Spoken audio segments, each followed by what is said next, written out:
Morning, kids. We were just talking, and my guest today, Brother Brandon Teague, my friend, Yes, sir. another pastor. I have a lot of those like that, and lead vocalist, lead songwriter, or the songwriter, pretty much for New Glory Revival. Well, I've got a few extra helpers there with that now. First album it was all me, but thankfully I got some help now. Yeah, I can get your mic a little closer to you. Yeah, sure. We'll just make sure we. Well, I want it to be all me, or I'll get back out of it a little bit. I'll speak up. Yeah, well, we're still learning. Yeah. So, how's things? Things are good. God's good. Absolutely. All the time. All the time. Absolutely. Well, I guess so what this episode is going to be, it's going to be our second episode in I guess what we would call the Path to the Pulpit series we're doing. Okay. My pastor friends bringing you in, and we can talk about anything you want, but it's kind of more or less what brought you to where you're at.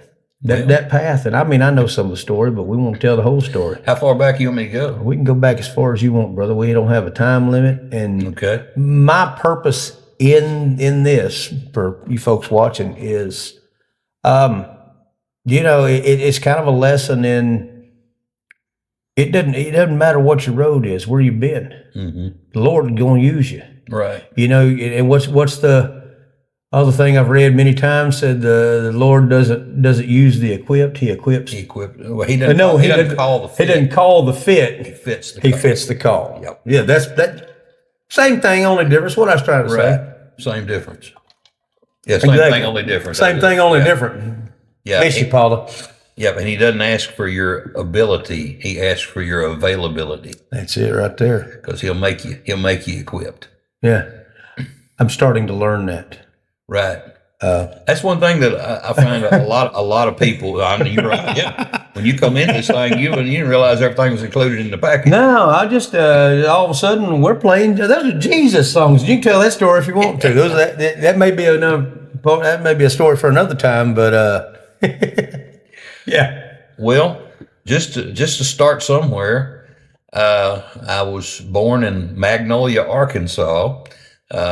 My mother and dad got married in Dallas, Texas, when he moved out there to go to trade school, learn how to be a body man. And he met my mom, who was a pastor's daughter, and she was on her own for the very first time. Ah, yeah. I guess I didn't know that until right now. I had that pastoral. I did not know you came from the pastoral line. Right. Now my grandfather was he was a pastor, but he was in a different denomination. He was in the Christian church. He was assistant pastor, I believe it was, of Lone Oak Christian Church, and he surrendered to preach there. And anyway, he went on to pastor the First Christian Church of Frisco, when Frisco was a cow pasture. There was basically just a few housing additions and a couple churches and a grocery store back then. I remember when they had a Dairy Queen. Yeah. Well, a few churches, a handful of houses, and a Dairy Queen. Right. I remember going to a car show one time at the Dairy Queen. Right. And then he went on to pastor in Princeton, Texas, when it was still just a tiny little spot in the road.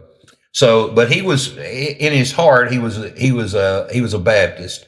He listened to Billy Graham, Oliver B. Green, John R. Rice, those old preachers used to be on the radio, right. And he'd get books from them and things. Well, he was actually a Baptist. He was probably, if you really get down to it, he's probably independent Baptist, and he didn't know how to get out of where he was at and get into the right denomination that he felt he needed to be in, But anyway, long story short, he left me a wealth of books. I bet. And notes and all kinds of things. But that's cool. But I didn't start out on a trajectory to be a preacher. You don't say. You would have never got me to say, yes, I think I'm going to be a preacher when I grow up. My mother always said I should have been a lawyer because I could argue my way out of anything. But it sounds familiar. But the talkative part was there already. Yeah.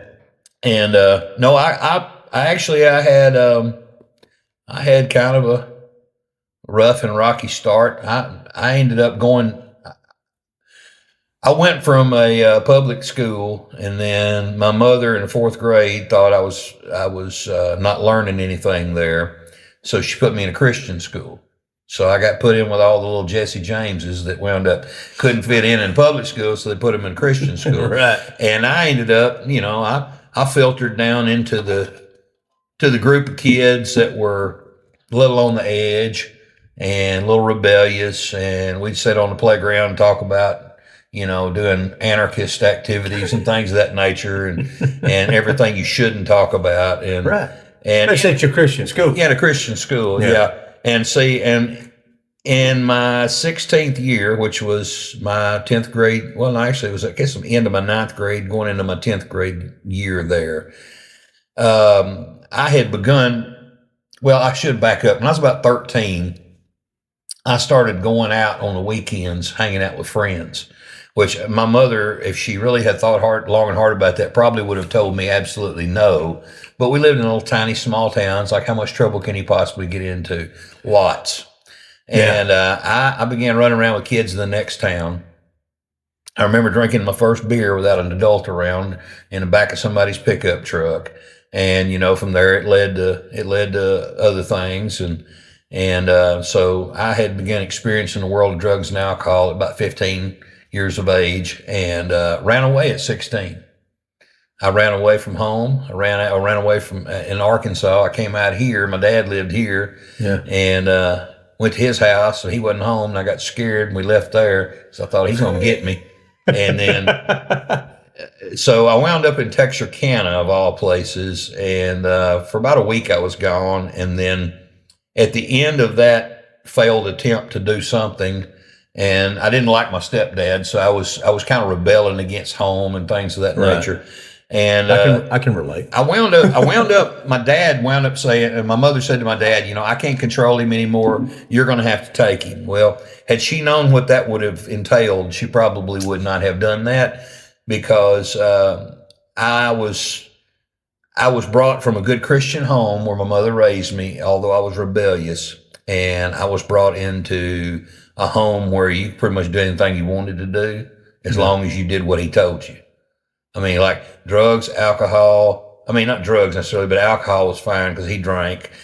Cigarette smoking was fine because he smoked. Cursing was all right because he cursed. Going out to the bar was all right because he went out to the bar. And he carried me to those places. So I got the education of a 35-year-old barfly as a teenager. Yeah. And so what I'm simply saying is, I got a lot of rough education early. I delved right off into sin at an early age. Now, let me back up to 7 years of age. I knew better, because as a 7-year-old boy, I came under conviction out on trick-or-treating on Halloween, 1975. And my Sunday school teacher... Good old days.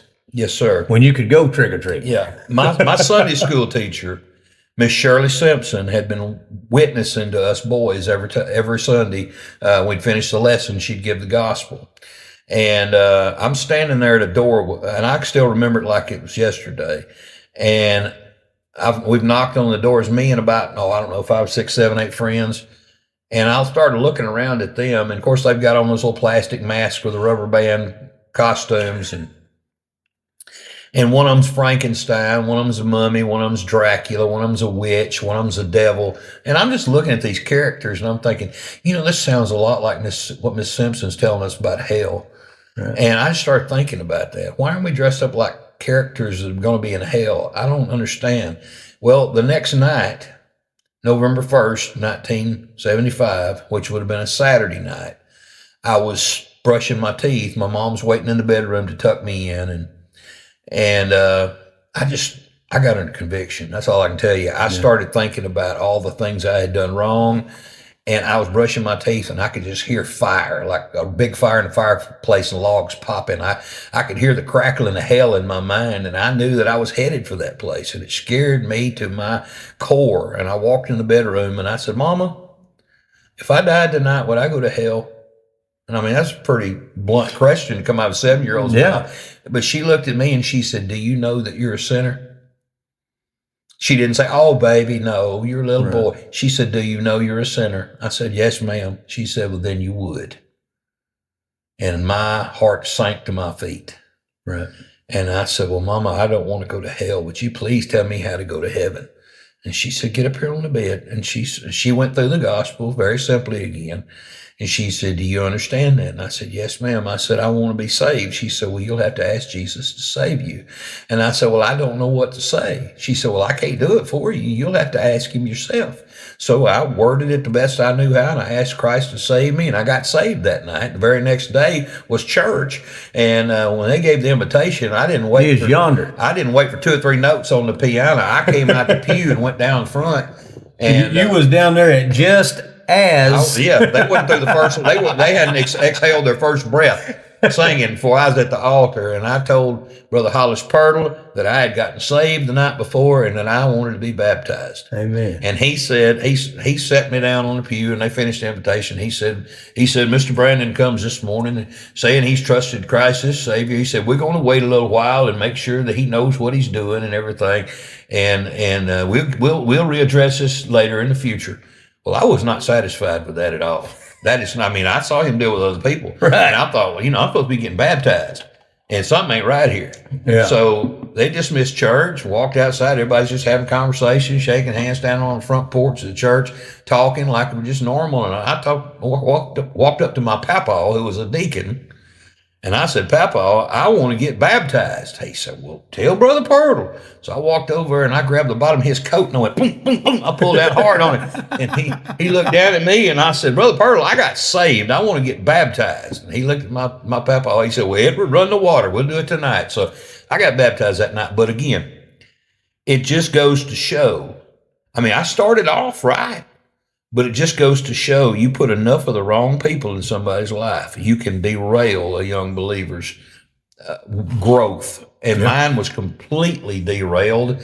I had people in my life who were sexual deviants, who thought it was fun to corrupt a young mind. I had a dad who was a womanizer, who was an alcoholic, who was outlaw extraordinaire, and he carried me everywhere he went. I saw all kinds of sin. I was involved in all kinds of sin. Everywhere I turned, there was somebody who was trying to lead me down the wrong road. So fast forward that into the future, and I made a mess of things, Jeremy. I made a total mess of a Christian life, and I remember being 18, 19 years of age, laying in the bed, looking up at the light fixture and asking God, "Why haven't I talked to you in 6 months? Yeah. Why have I quit praying? What's wrong with me?" And I realized now I was just so very backslidden. I didn't know how to get back walking with God. Nobody was there spiritually helping me, and guiding me and telling me what I needed to do. I was out of church, and years just kept adding one after another, and I just delved deeper in sin. Again, alcohol, drugs, females. Well, and it's all. I mean, and it's. I saw a thing online or whatever. It was one of these skits somebody doing. It's like a guy asking the devil, and he's playing both parts, asking the devil. Said, "Hey, what is how is it? What is your game move? What is your greatest move towards the human race?" And he said, "Well," the devil asked him, he said, "Well, tell me what you did yesterday." And the guy goes, said, "Well, we did this, and I had breakfast, and we went and I played this, and then after work I went and did this, and went and did this." And he said, "And when did you talk to God?" Uh-huh. "Oh, I didn't." He said, "Well, that sounds like a pretty good day." He's like, "Well, what do you mean that sounds like a good day?" He said, "Distraction. Distraction is my best deal." And that's just like, it happens to so many of us. Yep. That, that's it. But I'm sorry. Please, No. Please go ahead. I mean, you're right. That's that distraction. It's that one thing right after another. Yeah, it's not a big thing necessarily. It's a million little things. Exactly. And he kept me distracted. Of course, I got distracted by rock and roll music. I could say one of the double-edged sword blessings in my life was the Columbia Record and Tape Club. Okay, that was a turning point in my life. My uncle, my step uncle, exposed me to Thin Lizzy and Edgar Winter and Led Zeppelin and all that on a Sunday afternoon, years and years. I was about 5, 6 years old and sitting in a chair and man, that blasted through the speaker. I was like, whoa, there's a whole new world here I didn't know nothing about. So I began chasing after that rock and roll dream because that was what was put in front of me. Yeah. And I know it happened to you too. So oh, absolutely. So you know how it's like I can't do nothing else, but I can make noise and I can sing a little bit. So I'm going to do that. Me too. It seems like girls like this, so I'm going to do this. Well, I've always been a bass player. I found one that likes bass players. Right. That's very true. Well, there wasn't a whole lot of them like me, even though I was doing that. But you kind of also had a younger brother that was a little, more visible. And I was, I was very influential in his life, and he was back to me the same way. But again, I was chasing after things that weren't God's will. Right. And so I was essentially the prodigal son who was down in the city spending all the money that didn't really belong to me anyway. And and so I wasted many, many precious years that I can't get back. And if I have a deep regret in my life, it's wasting the majority of that 20 years after I got saved. If I could go back and give those years back to God, I would do it in a heartbeat, but I can't. And so I just had that same discussion with somebody the other day. That not that I ever was told. That I ever was not. have been a believer all my life. I can't remember not believing, but I do know there was many, many years spent not pursuing. There's a verse in a song. Must I go in empty-handed? It says, oh, the years in sinning wasted. Could I but recall them now, I would give them to my Savior. To his will I'd gladly bow. And every time I hear that, it just crushes me because I think, well, if I hadn't wasted that when I was young, when I had more strength than I have now, they would say youth wasted on the young. I wasted my youth, and I wish I had not. But long story short, let's bring it up to when things began to change. I told you this story is not for the faint of heart, but I was playing music. I was playing in a rock and roll band. He's talking to y'all. Yeah, I'm going to tell you some heavy duty stuff here. And by the way, if you didn't watch the first episode, we're going to break this wall. Yeah. We're going to talk to the folks sometimes because sometimes somebody right there needs to hear what we're talking about. Right, and let me just say from the get go, I'm nobody. He's all that matters. Amen. I'm nobody. And I thank God that he worked in this now 57-year-old man, how he did, because God should have stepped on me and rubbed me out like a used up cigarette a long time ago. But God is so merciful. Absolutely. And so I was playing in a rock and roll band, and what a strange band it was. Of course, our drummer now. And my pastor. Yeah, your pastor. And we played everything. We played all genres, and sometimes we would swap genres just for fun and play, a country song as a heavy metal song, or play that's always fun. Or do a disco song a certain way or something like that. And they have a name for that now. It's like called mashup. No, is that mashups? Yeah, mashups. Yeah. So it's kind of like the drummer who says, "Play this except dark country style," or whatever. Yeah. So that's kind of how we would do stuff just for fun, and we had a good band, we had a good friendship, but the guitar player, and I'm gonna call him names on here. I don't see any reason to, but the guitar player on here, and I still pray for him regularly. He had spent some time after a gig we'd played in Tyler with a girl who was a witch. Ooh. And he was never a believer. So it wasn't anything spooky to him to get off into that world. But she was a witch, and he got off into the witchcraft with her, and they lived together for many years, and she wrecked his life. But anyway, long story short, he began to see himself as a sorcerer or some kind of a warlock or something.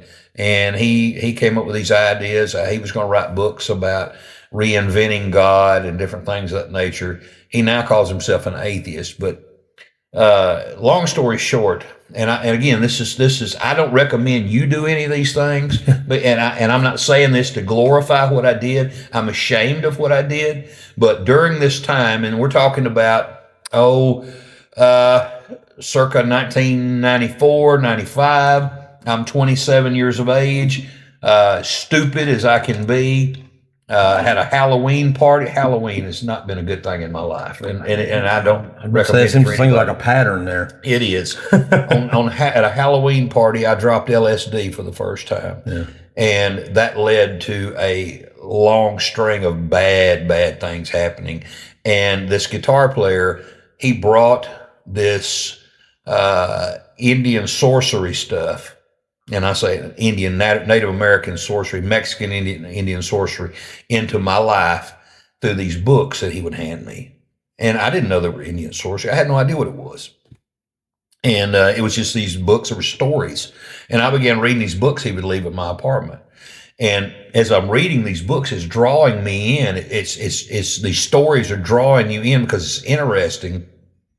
And it's this guy goes down there in search of something, and he finds something supernatural. And anyway, I began reading these books, and then one night, after ingesting some substances that I should not have ingested, he tried to have me possessed. Oh wow! Yeah, he found me. He found me in a very vulnerable state, and all I can tell you is, I guess I can go into the details. I was shaking like when you've got a really bad fever and you can't control it. I was shaking like that violently, and I couldn't quit. And so I walked into the other room where my girlfriend at the time was in bed asleep, and I woke her up and I asked her to please put her arms around me and hold me because I felt like I was dying. Well, she was sober. She hadn't been on anything. Right. And when she put her arms around me, brother, she started shaking like I was shaking. And that's when I freaked out because I realized what was on me jumped on her. Yeah. Well, she got sick. I followed her into the bathroom. And while we're in there, I told her, I said, you're going to have to pray. You're going to have to ask the Lord to make this go away. She's like, I don't know how to pray. I don't know what to say. I said, ask Jesus to make this go away. And she prayed. And when she prayed, I was just as straight as an arrow. Wow. It left me. Everything left. And beginning that day, I knew things had to change with me. Right. Okay. I cut all my hair off. I had long hair. I cut it off real short. I quit all the psychedelics and all that stuff. Well, I'm sitting a week later, still trying to find God. I mean, it's like I should have just got on my knees and started praying, but I for some reason, I'm thinking I need to find something and watch something. Well, of course, you know as well as I do, back in 1990-something, if you want to do that, the only thing you could find was TBN on TV. And I am not a TBN person, okay? Yeah. I'm not a charismatic. I don't go for all that charismatic stuff. But I turned it on there. And for about 30 minutes, I watched this redheaded guy who was a missionary to Africa talk about he was raising dead people. And I was laughing at it. And I made it sounds laughable. I'm just sitting there laughing at it. It's ridiculous. You ain't raising no dead people. And he went off, and this other guy came on, and he was with the Canadian Bible Institute. I don't know his name. I never heard of them since. But this guy had a King James Bible. And that got me my attention because I grew up under King James Bible preaching. And I didn't know there was anything but a King James until I was about 30 years old, 30-something years old. And I just assumed there still not be anything but one. But anyway, man, this guy was talking to me, and he quoted that verse of, wherefore take unto you the whole armor of God, that ye may be able to withstand in the evil day, and having done all to stand. And he looked right at me and he said, friend, you've been laying down with the devil's crowd for too long. You've been bound in chains of addiction that you couldn't break, and you need to turn it over to God, break free, and stand for Jesus. And when he said that, brother, I tell you, it's like God let go of a wrecking ball somewhere around Fort Worth or something. It swung all the way to Paris. Punch in the gut. Hit me right between the shoulder blades, and I thought I was going to die. I mean, conviction hit me harder than anything I've ever felt in my life. And I said, Lord, I don't know how to break free from all this, Lord. I got too many things in my life that I got to turn loose of, and I don't know what to do. I said, I don't know how to give it to you, but I'm going to stand up off this couch. I'm going to stand, and when I stand, I'm going to leave all that here, and I want you to take it because I don't want it anymore.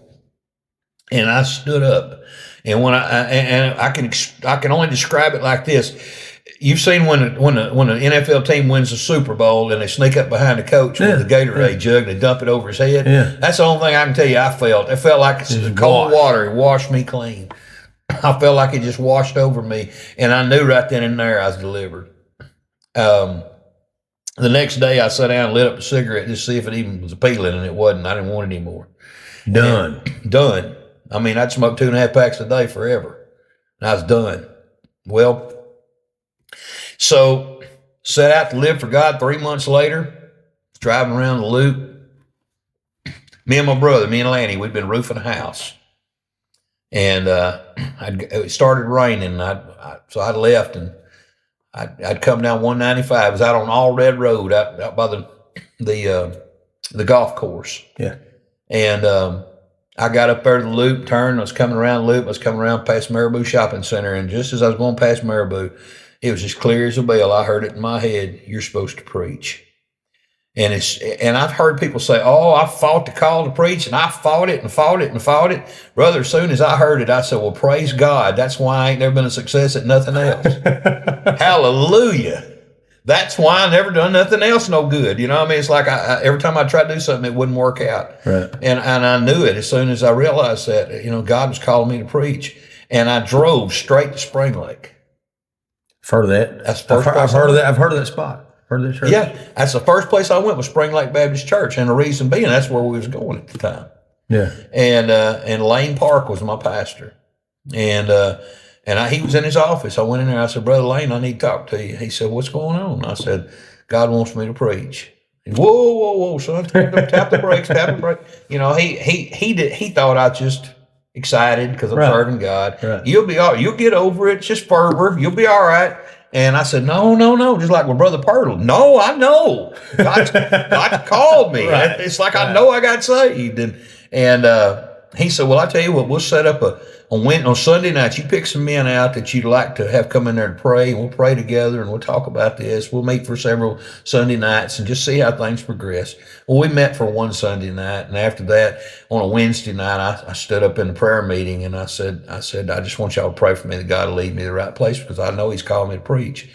And I walked out of the service that day, and Brother Leonard Johnson, who was the deacon there at the time, he was sitting in his car.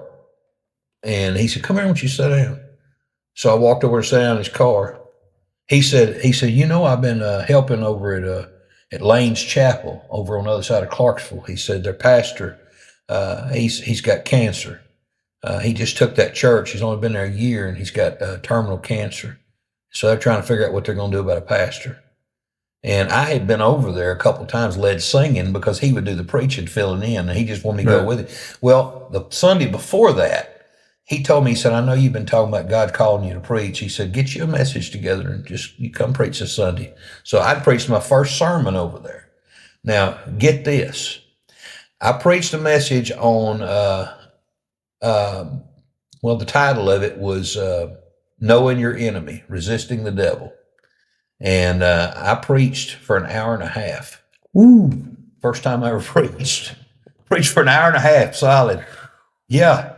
It's like I didn't know if I'd ever get to do it again. So well, I got enough. While I got you here, you're going to hear everything I have to say. Yes. Well, I mean, I was mad at the devil. He done me wrong for so long. Right. I unloaded on him. Well, did they ever ask you to come back? Yes. Well, that's why he was sitting there. I had preached one message, and he said, I was over tonight helping them with their business meeting. He said, and they want to call you as their interim pastor. Wow. I said, I don't even know what I'm doing. So let me make sure we're clear on that. Yeah. First sermon you ever preached, they called you in there. They called me as interim. Come on. Wow. Again, now that doesn't speak to how well I preached. That speaks to how desperate they were. I get it. Now I want you to understand, Lane's Chapel Baptist Church is about. Well, you drive about 3 or 4 miles off of Highway 82 south there, east of Clarksville, and then you turn left onto a little tiny cul-de-sac road that dead ends down there at a cemetery, a community center, and a church that is ancient. Okay? So that little church was in the middle of nowhere. There's about 5 people that went there, So and most of them all elderly. So hour and a half sermons didn't really matter because they didn't have nowhere to be anyway. Well, I mean, they were some of them. They were a little testy about that, but yeah. But yeah. no, they wanted me to become pastor, and I was there for 9 months. Wow. And then I got burdened about not really knowing what I was doing. So my mother had gotten me a subscription to the Sword of the Lord newspaper, which is out of Murfreesboro, Tennessee, and in there was an advertisement for Bible colleges. The center pages is all Bible college advertisements. Right. And there was one in Longview, Texas, and the slogan there was, "The difference is a soul winner's heart." And I had a neighbor living next door to where I was living at the time. And anyway, I'm out working on a screen on one of my windows one day, and he's sitting in his back porch. He's sitting in his backyard in his swing playing guitar, acoustic guitar. And he hollered at me. He said, "Hey, I heard you playing guitar over the other night." He said, "I didn't know you played guitar." I said, "Yeah." I said, "I play guitar and sing church." He goes, "Church?" I said, "Yeah." I said, I'm pastoring over in Clarksville, Lane's Chapel." He goes, "Well, I'm a preacher." Well, turns out this guy had surrendered to preach, and he pastored a church over around Leonard, Texas, and then he pastored around here, and his wife had run off with a deacon, and he quit the ministry, and his life was in ruin. Everything had gone downhill for him. He's now back in church serving God now, and I praise God for that. But he went through a long, long, dark period, and he was an alcoholic at that time. Yeah, and wow. And he'd been on crack and everything else. He just really went to the bottom. But I think you told me about that. But God used him to help me, and it blows my mind when I think about it, because even though he was at his lowest point and he was rough as a cob and things coming out of his mouth that anybody else would go, "What are you talking about?" He said enough things that pointed me in the right direction, and he handed me a tape album called the Soul Winners Kit. And the title of the message that I listened to was "Christ and His Co-Workers." I've listened to that message. Yeah, you told me about that, and I have gone. And now, could I? I'm gonna have to listen to it a few more times. But yeah, sometimes it works before you, sometimes it works with you, sometimes it works after you. Yeah. That was the message. Yeah. But I laid in that floor, brother, and cried like a baby. Tears rolled out of my eyes. I just wanted to jump up and go out and win the world of Jesus because I grew up in a church where it was the whole blind pig finds an acorn theory. You invite enough people to church, eventually somebody will come, they hear the gospel, and they go down there and get saved.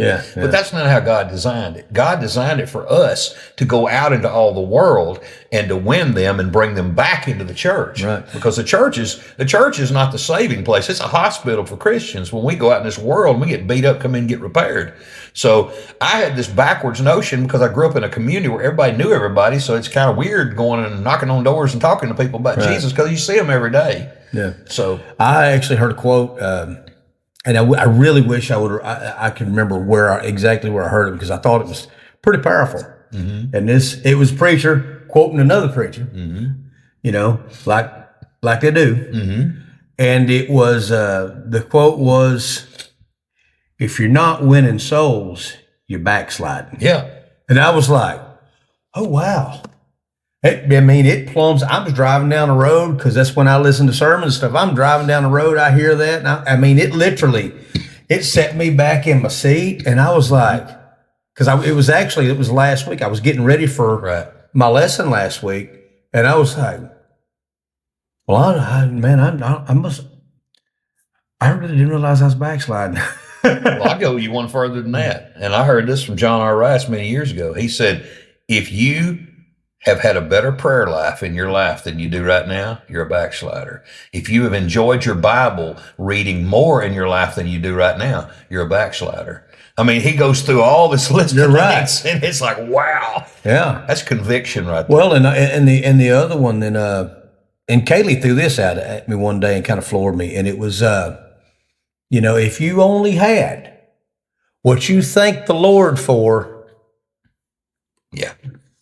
If you only had today what you thank the Lord for yesterday, what would you have? Your bag would be pretty empty, probably. Yes, sir. Mm-hmm. Because we forget. Absolutely. We get sidetracked. We step out of our path. We step out of our walk. We get to thinking about work or mowing the yard or whatever it is, we get thinking about that, and you step out of that walk and that you step out of the conversation.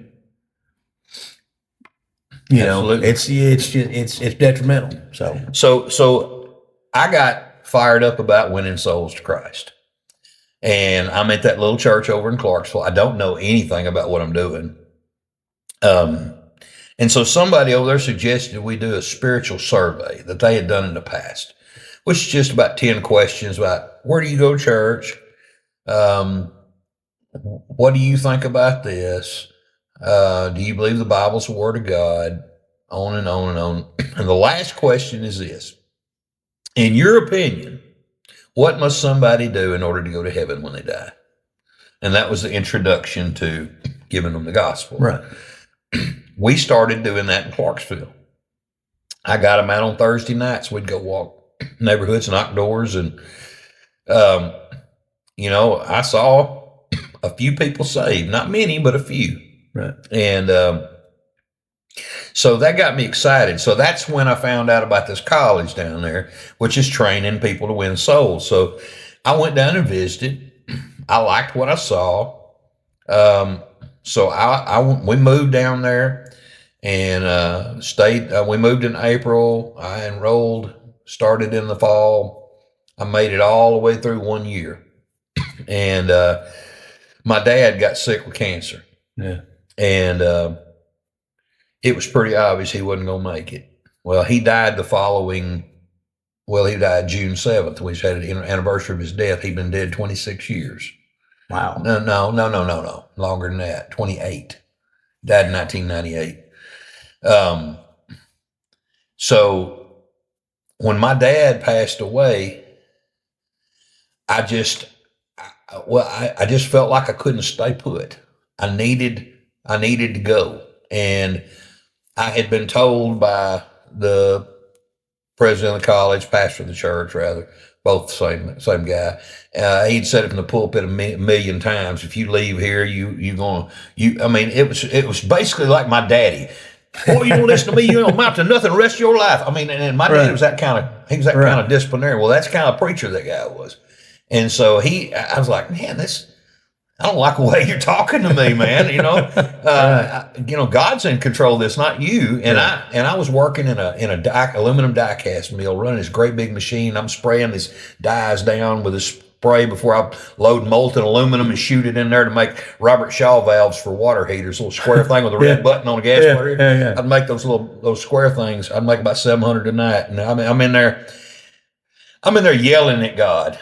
Yelling because you can't hear nothing. It's just deafeningly loud in there. So I'm just yelling at top of my loud. God, can't you just talk to me? Tell me what to do. I know I should be in Bible college, but Lord, I feel like I need to be up there with my grandparents. I need to be there for them. I'm just screaming at top of my lungs like, God, you got to tell me something. Well, I went into break and sat out at lunch, and I had my Bible in there, and opened my Bible to Psalm 139, and it's where David says, If I take the wings of the morning, ascend into heaven, thou art there. If I ascend into hell, thou art there. Surely thy right hand shall lead me, and thy hand shall hold me. And it's like God spoke to me and said, I live in Arkansas too. If that's where you need to go, I'll be there. And the rumor is he's everywhere. Yeah. Well, I got home, and when I got home, I was told, yes, I know we're moving to Arkansas. So it was confirmation all the way around. Oh, wow. So moved to Arkansas. Was there for about, I got there in it was summer of 98. By summer of 99, me and my cousin had a lawn care business, and we're mowing yards in Jesus' name. We're Master Service Lawn Care. Yes. And anyway, everything's rocking along real good, and I'm out building on my back porch, and one day my mama's standing up there talking to me, and I just looked up at her and I said, Mama, we got to move to Texas. I got to go start a church. I've been wrestling with this for a while. I'd sit out there at night in the backyard and just look off toward Texas in the distance, and I think, that's where I'm supposed to be. I need to be back in Paris. I didn't want to go to Paris. I was happy up there where I was at, but I knew that God wanted me to. So we packed up, moved to Paris, and started a church right over I mean, you could stand at Walmart Automotive and throw a rock over the fence into my backyard on 36th Street, I think. So one of them duplexes over there? I lived in one of them duplexes too. 365, I think was the number. I can't remember what mine was. Anyway, we lived there, and we started a church there. We had that duplex packed with people. I mean, packed with people. What year was that? That was 2000. Man, we were, that's funny because we were really close, and because it was about 03. Mike Ford, who was there this morning, he lived catty corner right across from me. That's crazy. And so anyway, I was packing them in a little duplex. We was having church there and stuff. I was baptizing people and a guy's swimming pool that I knew that went to Victory Baptist. He let me use his swimming pool. Rick Jordan, insurance man. Anyway, we outgrew that, and we ended up moving. We got a place across town, got us a house, and we rented a church. We rented a house for a church on 31st Street in West Paris, and we were in that house, and we filled it up. We had 56 people in there one time. That was the largest crowd we ever had in that house. That's a lot of folks in a house. Packed, buddy. That is a lot of folks in a house. And it was a small house. Yeah. And then we rented the house across from where we lived on 29th. And I had a living room here and a dining room here, and it was split like that. So I had two congregations. I'd sit looking at both of them, and we had 60 something in there. Wow. And we were running a bus and going soul winning every week, and seeing people get saved regularly, and then we ended up down by the farmers market, behind the farmers market on 3rd and Sherman. I think I remember you being over there. The Free Gospel Church was there after us. We were there, and that's where we were when when Belmont Baptist Church on 14th and Belmont contacted us about merging with them. And so I had no intention of doing anything like that. They came to me, and they were without a pastor. And so we merged churches and became Faith Baptist, and I was there till 2015. And we had about 7 funerals in a row, lost a bunch of our givers, and that started the road to having church in a restaurant building, and then having home church for a little while until we figured out where God wanted us. And now I've been pastoring in Clarksville at Temple Baptist for a little over 5 years now. So God's good, and He's still using us. He's still working through us. Yeah. But that's the long and the short of the ministry. Now, along the way, I have done internet radio on Thursday nights. There was about a 3-year period where we were on Channel 99 here locally.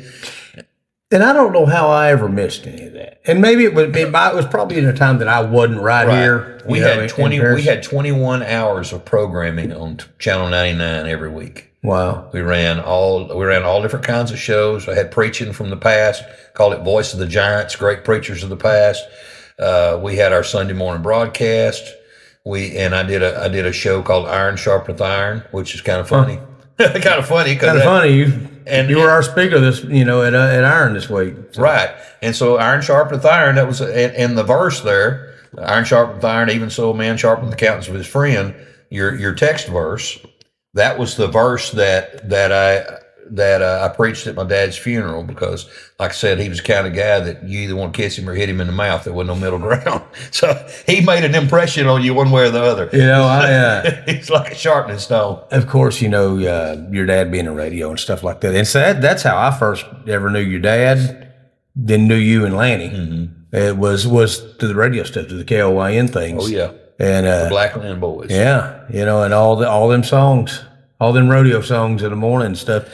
But we would write them in about 20 minutes time. We would get called in there, and they'd say, all right, y'all, we got a rodeo in Soper this week, and this is we got these 3 songs and top 3 country songs of the week right now. So y'all pick one of them, right, and y'all rewrite it for a rodeo song. So he and I would go into a room, me and Lanny would, and we'd take about 20 minutes and we would rewrite the entire country song to line up with the rodeo in Soper or the Four Corners in Arkansas, or wherever it was. I did one for in high school, and I'm sorry for those, if anybody's watching this that was there.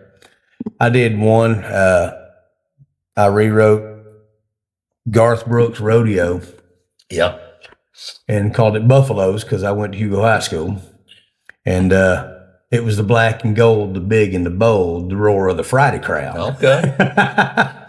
It was awful. It was just dreadful. And then I sang it at a pep rally. That was, dressed up like Garth Brooks. So speaking of Garth, I did Ain't Going Down Till the Sun Comes Up, but it was Soper Rodeos coming this weekend. Yeah.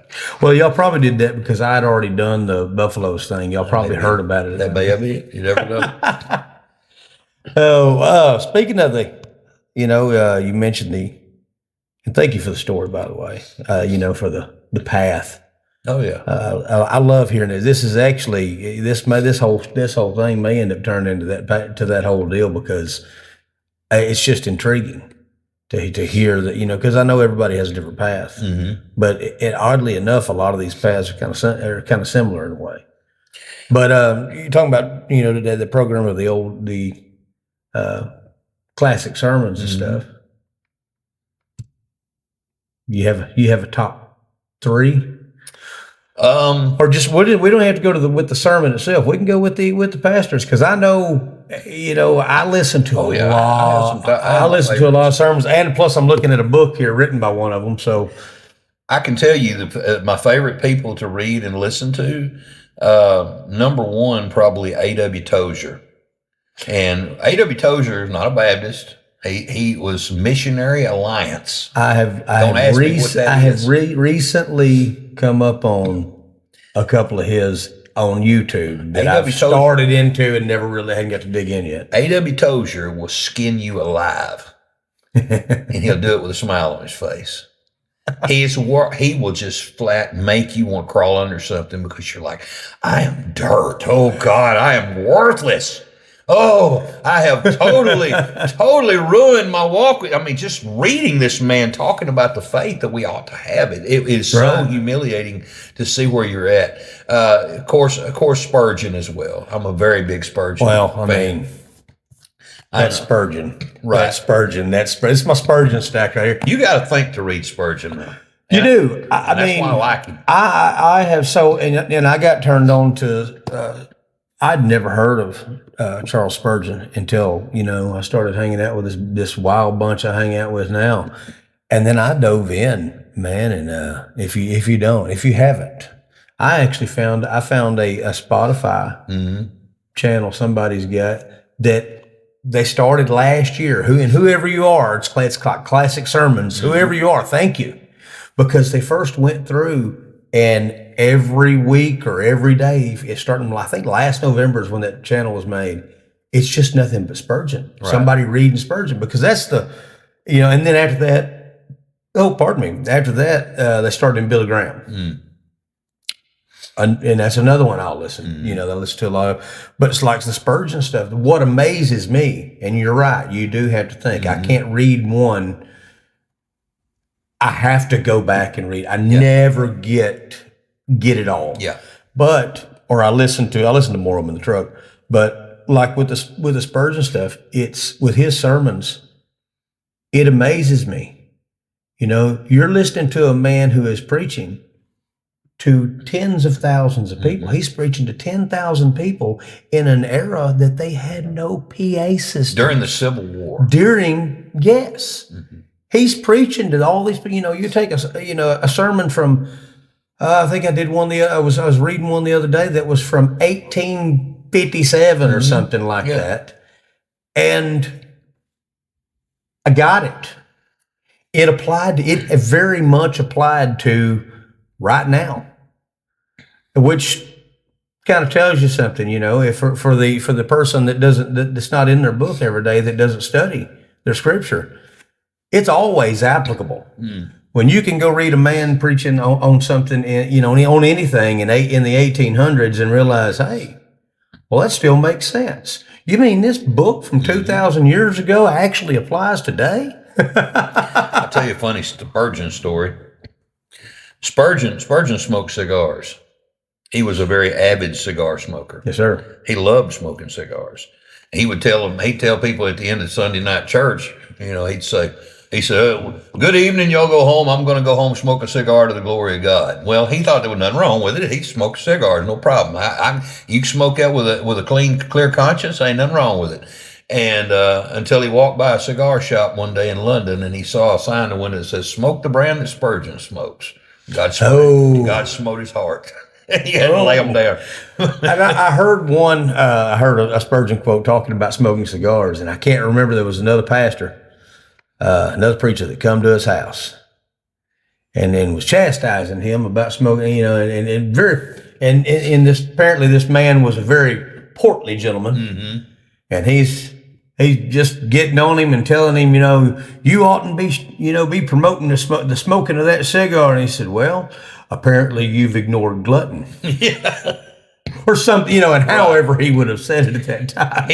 He also used that one time to, they had a Bible Institute or something like that. I can't remember exactly what he had, but he was teaching students. And they had met out. Can you imagine that? Oh, I know. Can you imagine being a student? Mm-hmm. I'm sorry. Go ahead. So you picture a bunch of London preacher boys in their penguin tails and all showing up for an early morning rally and they're getting up on some bleachers and outdoor thing and Spurgeon's out there. It's 6 o'clock in the morning and Spurgeon's out there and he starts talking and he pulls a cigar out and he lights it, and as soon as he does, all the men in the stands, they pull out the cigars and they start lighting them. And, and he said, a little early in the morning for a cigar, don't you think? And I went snuffing it out. He said, well, it don't bother me. He's just showing them how easily they'd follow. Yeah. But anyway, I don't want to get off on cigars this morning. Oh, no. Since I don't smoke cigars. I don't smoke. But never have. I have. I'm not going to lie, I have, but I'm not a cigar smoker. I never. But anyway, Spurgeon is definitely a big influence in my life. A.W. Tozier, but I tell you some people one you probably never heard of, T. DeWitt Talmage. Mm-hmm. T. DeWitt Talmage. The guy can write. Just the words he chooses, you just grin the whole time you're reading him because he's so clever with his words. But my very favorite out of all of them is a preacher by the name of Curtis Hudson. Well, he's the one that Christ's co-worker sermon you listen to. Oh, okay, yeah. He passed away in 1995, and he just, born and raised right around Atlanta, Georgia, and was a mail carrier, and God called him to preach, and I love his salvation story he gives. He said him and his brother was out. They'd been out playing that day, and they were trying to catch a bird. And they had a box with a stick and a string, you put something on the box and the bird goes under, pull the string, the box falls. Well, I've watched Bugs Bunny. Right. Well, he didn't have any good fortune doing that, but his brother Bobby did. His brother Bobby had caught one. He got mad. He was laying there at night, fixing to go to sleep, and he was looking at his brother Bobby across the room. He was sleeping over, and he said, the longer I looked at him, the more mad at him I got. He caught one, and I didn't catch one. He said, I was just saying ugly things under my breath, saying, well, just kill him. I just wasn't mad at him. And he said, and I got feeling bad about what I was saying. He said, and I got under conviction. He said, and then I started thinking, I'm going to hell. And then he said, and then I remember the preacher saying something about, well, you got to ask forgiveness for all your sins.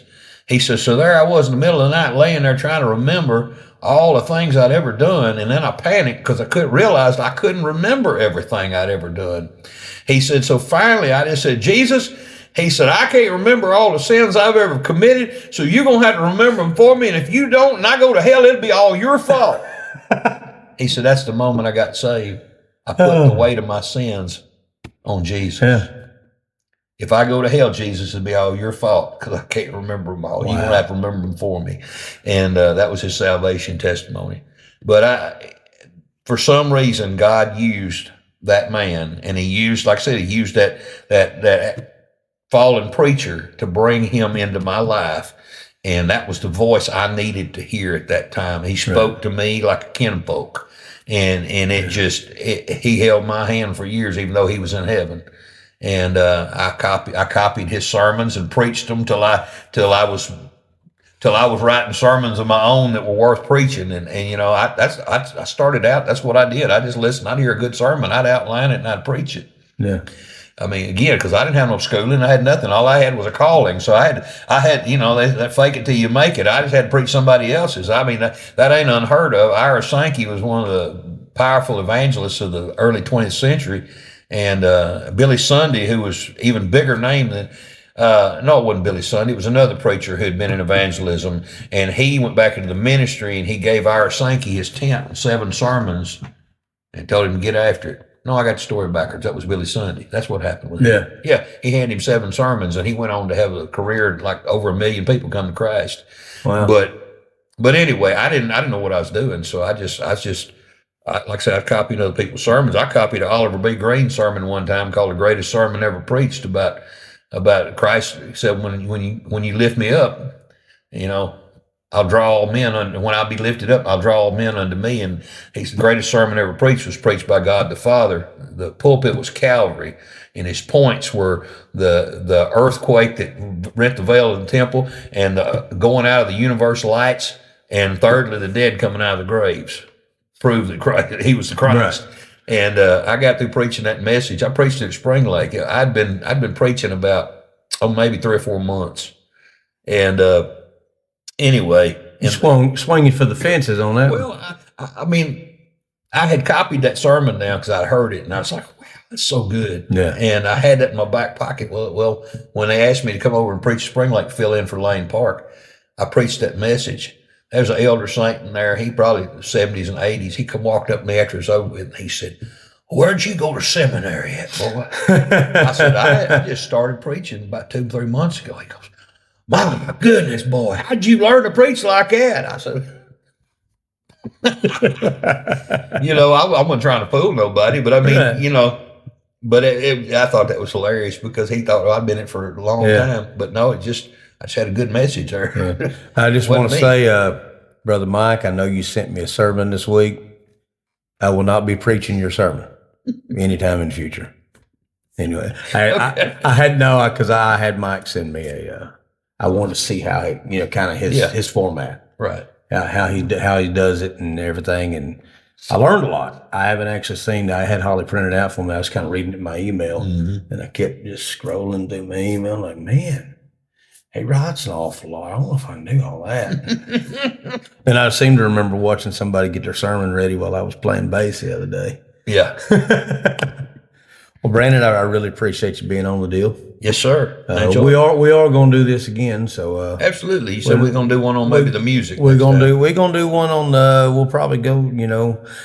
Probably do something on music. I know we have a new record coming. So we do. Yeah, I hear it's called "On My Way Home." Yeah, on my way home. It's not talking about going to your house either. No, it's talking about going home to heaven. Going home, and I'm super stoked about it. So me too. It's going to be good. It's going to be different than the last, y'all. Yeah, this one and we've been getting to hear roughs and stuff. And you've been in the studio this week, but I've been getting to hear roughs, and it's definitely going to be a good one. The theme behind this album to me is 1978.